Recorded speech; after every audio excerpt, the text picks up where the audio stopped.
Theo Reyes is the weakest hunter alive. Rank 0, the one man the system could never even score, the joke every guild keeps around to carry the bags.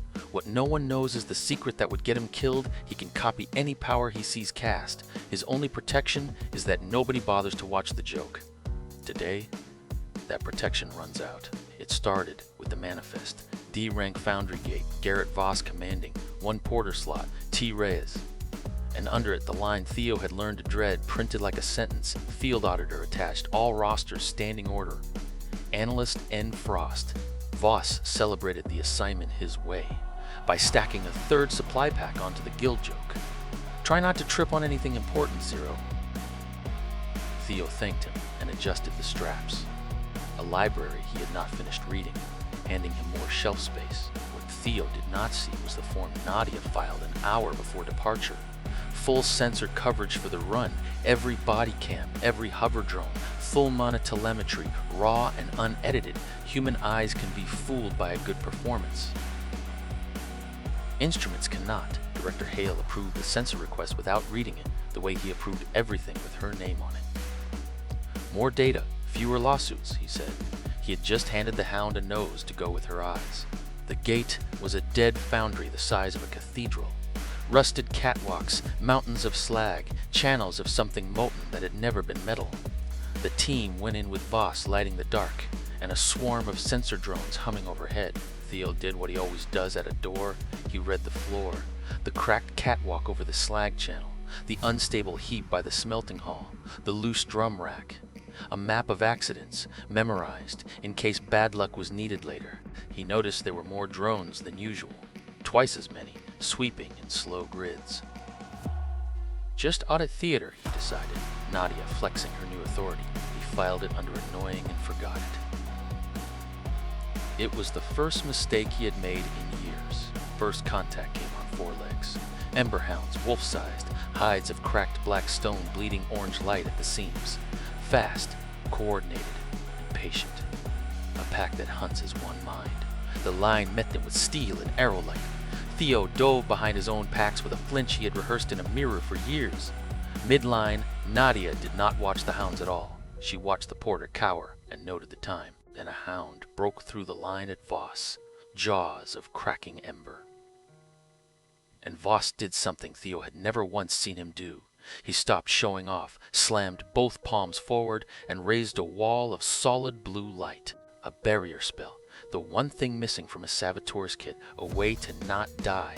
And while everyone watched the glow, Theo, flat on the ground 10 feet back, read the weave underneath it. Every thread, every knot, his now. It arrived the way every copy arrives. Weak, a shimmer the size of his palm that would stop a thrown pebble maybe. Voss's wall could shrug off a charging beast. Theo's copy could shield a sandwich. Acquisition is free. Power never is. He wanted it more than anything he had ever copied. A trained barrier is the difference between a saboteur and a survivor. But training time is the one currency he cannot counterfeit. He banked it next to the healing flicker and ached. Then the hounds did something wrong. They broke off the attack cleanly, all at once, and retreated in perfect order. Predators do not flee like that. They withdraw like that. Theo had seen this shape before, in dog packs and in people. Herding, he traced their lines of retreat and his stomach dropped. Every path funneled the team one direction, the smelting hall. A single entrance, catwalks above. A slag dam at the far end. The hounds were not running. They were setting the table. Voss saw fleeing monsters and smelled glory. They're broken! Push!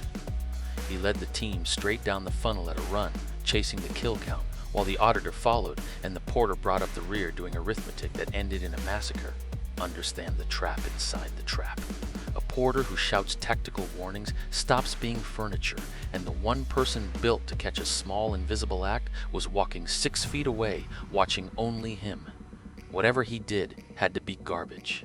Audible, visible, stupid garbage. At the mouth of the hall, he found the trigger. Above the choke point, flattened on the cracked catwalk he had marked at the door, waited the Alpha. Twice the size of the others, fissures burning white. The whole ambush hung on its first leap, so Theo spent his weapon. The strap he had loosened a mile back let go. 3 packs avalanched. A steel drum broke loose and rolled, clanging like a church bell, into the silent hall. And under the noise, one tiny nudge tipped a slag heap. The slag heap sighed and slumped. To a pack wired on one signal, noise plus movement meant the trap was blown. The Alpha leapt 3 seconds early onto a team still in the open doorway instead of deep inside the box. The ambush detonated. Wrong. A kill box only works inside the box.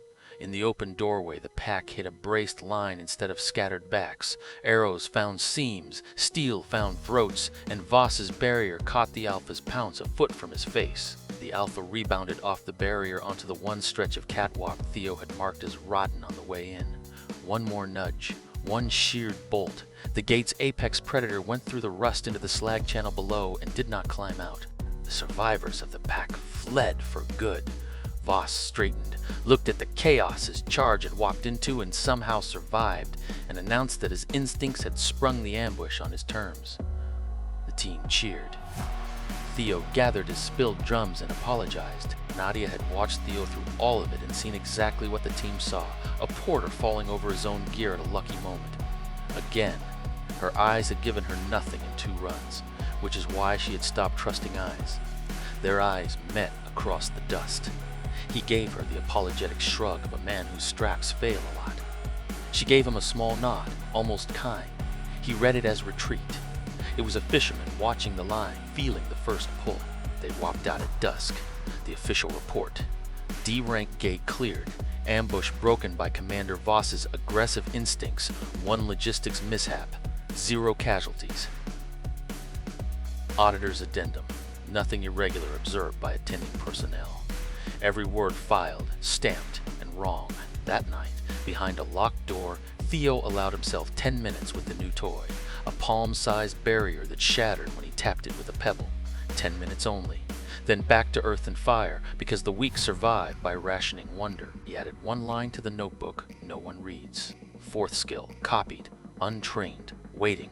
He had passed a full gate run under direct observation, and the watcher had seen nothing. He went to sleep believing the score was 2-0, his favor. Across the city, the sensor archive landed on Nadia's desk. 40 hours of body cam.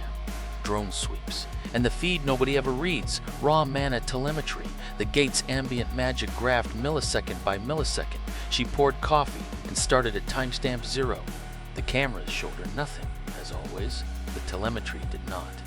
2 microscopic mana spikes, source near the rear of the formation. 1 as the slag heap slumped. 1 as the catwalk sheared. And on the audio, at both moments, no incantation, no spell, no spoken word, only silence. Every mage on Earth must speak the spell. It is the one law the system is built on. She laid the spikes beside the archived footnote about weave readers. The first scanners could not score and felt the floor of her profession tilt.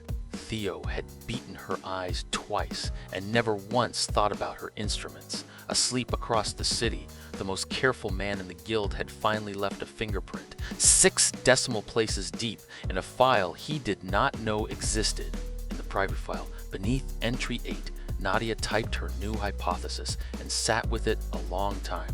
He does not speak the words. Next run, the sensors would not be sweeping the gate. They would be aimed at one man.